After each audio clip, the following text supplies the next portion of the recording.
Здравствуйте! Вы смотрите информационную программу «Вести Тимана». В студии Полина Вивденко. О самых заметных событиях Сосногорского района в репортажах наших корреспондентов. Вначале коротко о главном.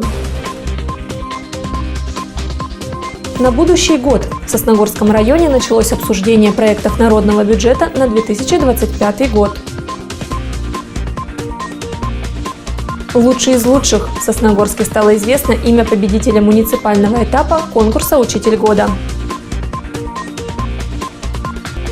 И уроки музыки. В школе номер 5 прошло заседание районного методического объединения преподавателей музыки.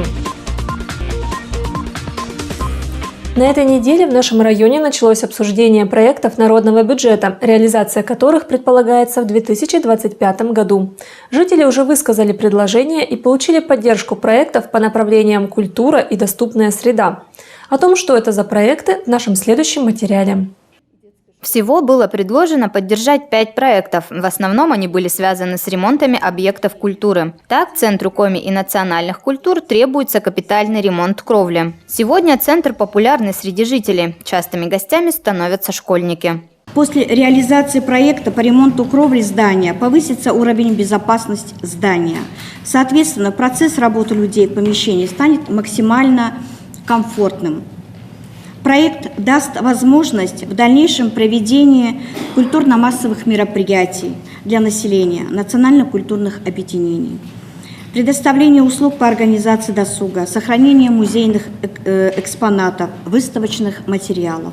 Проект был поддержан, как и еще 2, в числе которых ремонт здания Воевожской библиотеки. Последний раз такой был почти полвека назад, а также улучшение материально-технической базы Устюхтинской сельской библиотеки. У пользователей появятся новые возможности для самореализации. Использование интерактивного оборудования – одна из новых форм проведения мероприятий в библиотеке, что вызовет большой интерес у детей и взрослых. Создание студии «Творческий заряд» будет способствовать привлечению детей в библиотеку, приобщению к культуре, литературе, прививанию любви к слову и языку, развитию речи и, следовательно, расширению кругозора, повышению уровня интеллекта будущих поколений. Еще один проект, направленный на обновление, представила директор Дома культуры «Горизонт» Татьяна Попова. В досуговый центр поселка Воевож предполагается покупка новых сценических костюмов для творческих коллективов. На сегодняшний день фонд сильно изношен. Реализация проекта обеспечит повышение уровня эмоционально-эстетического восприятия и выразительности творческих номеров, а также формированию духовно-нравственной культуры населения и уважительного отношения к истории своего края и своей страны. Говоря о поселках, заключительный проект касался доступной среды в отрасли культура. Согласно презентации, предполагается оборудовать детскую школу искусств Нижнего Одесса необходимыми устройствами для создания безбарьерной среды. Благодаря этому дети получат возможность беспрепятственно получать художественное и музыкальное образование, заниматься творчеством, а также посещать все мероприятия, которые проводятся на базе детской школы искусств. На сегодняшний день педагоги ДШИ обучены по организации работы с лицами ОВЗ и инвалидами. Разработаны 4 адаптированные программы музыкальной и художественной направленности. Проект был поддержан единогласно. Также была выбрана инициативная группа. В нее вошли Татьяна Старцева и Анна Карасева. Теперь проекты будут рассмотрены на бюджетной комиссии, которая определит его готовность для представления в правительство региона. Мария Ледовских, Наталья Максимова, Павел Дурников. Вести Тимана, Сосногорск. В продолжении темы «Народный бюджет помогает жителям Коми приобщиться к здоровому образу жизни». Глава республики Владимир Уйба рассказал о реализации проектов в сфере физической культуры и спорта. Отмечу, что во время моих встреч с населением очень часто встает вопрос о строительстве новых спортобъектов. И люди нуждаются сегодня в спортобъектах не менее, чем в объектах здравоохранения или образования. Многие жители республики стараются и ведут здоровый образ жизни и занимаются спортом. Одним из эффективных способов сделать физкультуру и спорт более доступным является проект «Народный бюджет». Благодаря ему в небольших населенных пунктах появляются спортивные площадки для общего пользования. К тому же проект «Народный бюджет» пользуется у жителей республики большой популярностью, поскольку они сами решают, какие объекты и в каких населенных пунктах необходимо построить. По результатам конкурсного отбора в 2024 году в сфере физкультуры и спорта будет реализовано 14 проектов в 8 муниципальных образованиях. Сосногорск в их числе. Будут созданы 4 площадки в Усть-Куломском, Карткеросском районах, Сосногорске и Сыктывкаре. Кроме того, будут отремонтированы 9 объектов спорта в Удорском, Усть-Вымском районах, а также в городах Усинск, Ухта, Сосногорск. На реализацию вышеуказанных проектов будет направлено порядка 22 миллионов рублей. Из них более 19 миллионов выделят из республиканского бюджета, более 2 миллионов – средства местных бюджетов муниципальных образований. Народный бюджет – лишь один из инструментов по совершенствованию спортивной инфраструктуры региона. Большая работа проводится и благодаря федеральному проекту «Спорт. Норма жизни» национального проекта «Демография».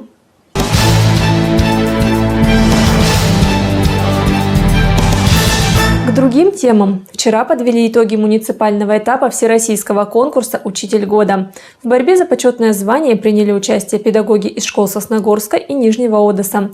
Конкурсанты прошли несколько испытаний, среди которых урок, мастер-класс и другие.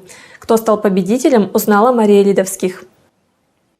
На протяжении прошлой недели участники делились своим мастерством с коллегами. Однако самый волнительный этап для конкурсантов – торжественное награждение и объявление победителя. С приветствием и словами благодарности к учителям обратился глава Сосногорского района Ильдар Махмутов. Все знают и понимают, что вы отдаете всю свою душу, всю свою энергию, все свои силы для того, чтобы воспитать ребенка, обучить ребенка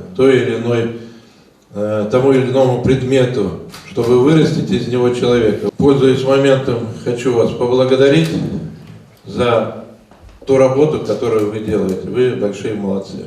Все участники конкурса получили благодарственные письма и денежные сертификаты. Победителем стала Наталья Кучумова, учитель математики Сосногорской школы номер 3. Наталья призналась, что эмоции от победы испытывает разные. В первую очередь это, наверное, все-таки радость и гордость, что я смогла, я добилась. Ну и второе, это в предвкушении того, что меня ждет впереди. Это бессонные ночи, это спринтерская дистанция.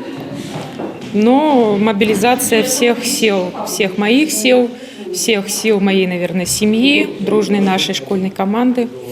Все будем трудиться, чтобы там выступить достойно. Наталья Николаевна также отмечена специальным призом от местного отделения профсоюза педагогических работников. Участница Анна Рогатых, учитель начальных классов кадетской школы, отметила, что конкурс принес ей море эмоций. Анна на муниципальном этапе заняла 2-е место. Очень много узнала, чему-то научилась. Надеюсь, что что-то свое показала. Надеюсь, что что-то педагогам и мое пригодится. Но было очень интересно. Я думаю, что на этом останавливаться не стоит. Оценивали мастерство претендентов на почетное звание опытные педагоги, среди которых также и победители конкурса «Учитель года». Нина Евсеева стала лучшим учителем республики в 2021. Она отметила, что жюри также нелегко во время испытаний, ведь оценивать лидеров не так просто. В этом году я работала в жюри без права голоса, считалось только мое мнение, баллы не выставляла, но, наверное, это даже хорошо, потому что баллы ставить всегда тяжело. Результаты муниципального этапа всероссийского конкурса «Учитель года» яркие. В число победителей попал педагог с мощной методической базой, с прекрасными профессиональными качествами. Начальник управления образования Надежда Седнева выразила благодарность за участие конкурсантам и поблагодарила членов жюри за компетентную оценку. Так быстро пошли конкурсные испытания. Конкурсанты показали себя во всей красе. И сегодня мы встретились на торжественном мероприятии по случаю награждения наших конкурсантов. Определен победитель. Он будет готовиться к региональному этапу. Мы уверены, что очень достойно представить наш муниципалитет в городе Сыктывкаре. Мария Лидовских, Павел Дурников, Вести Тимана, Сосногорск. А в школе номер 5 на минувшей неделе состоялось заседание районного методического объединения учителей музыки. В рамках заседания руководитель объединения Елена Алешечкина провела открытый урок в 6 классе, а ее коллега из кадетской школы Лариса Зарубина в 8 классе. Уроки прошли в соответствии с федеральными и государственными образовательными стандартами на высоком методическом уровне. Районно-методическое объединение – это такое объединение, на котором мы помогаем друг другу с коллегами. Чему-то учимся, проводим открытые уроки, даем советы, обмениваемся опытом. У нас каждый год проходит вокальный конкурс «Звездная дорожка», где дети показывают свои таланты, и проходит музыкальный квест «Экспресс», где дети показывают свои знания в области музыки. Темы открытых уроков сильно отличались. Преподаватель кадетской школы посвятила занятие рок-опере «Иисус Христос. Суперзвезда», а Елена Алешечкина – творчеству Амадея Моцарта. Елена Валерьевна отмечает, что современным детям, вопреки ожиданиям, нравится классическая музыка. Когда им даешь, допустим, современную обработку классической музыки, то ребята дают предпочтение оригиналу, то есть классической музыки, потому что она действительно затрагивает душу, она настоящая, скажем так. Преимущество классики перед современной музыкой в том, что во время прослушивания первой включается мыслительный процесс, считает учитель, что всегда полезно, особенно для школьников.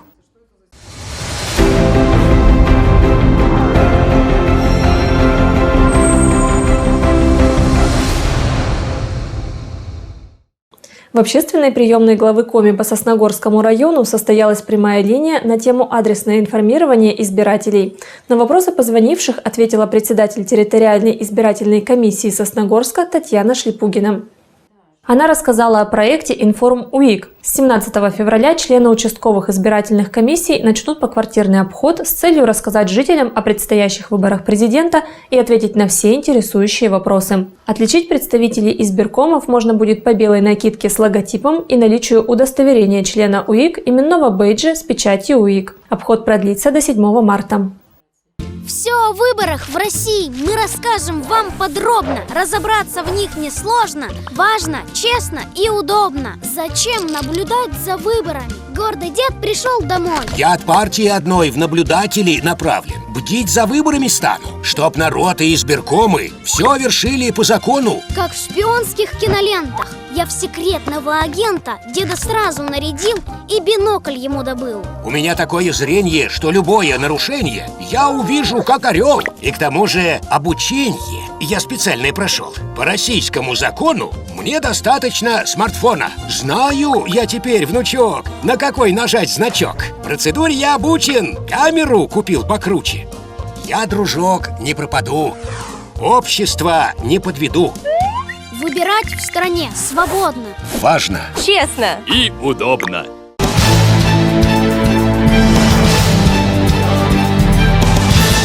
В Сосногорскую прокуратуру поступает обращение от граждан о том, что с их счетов в банке происходит удержание средств в счет погашения задолженности.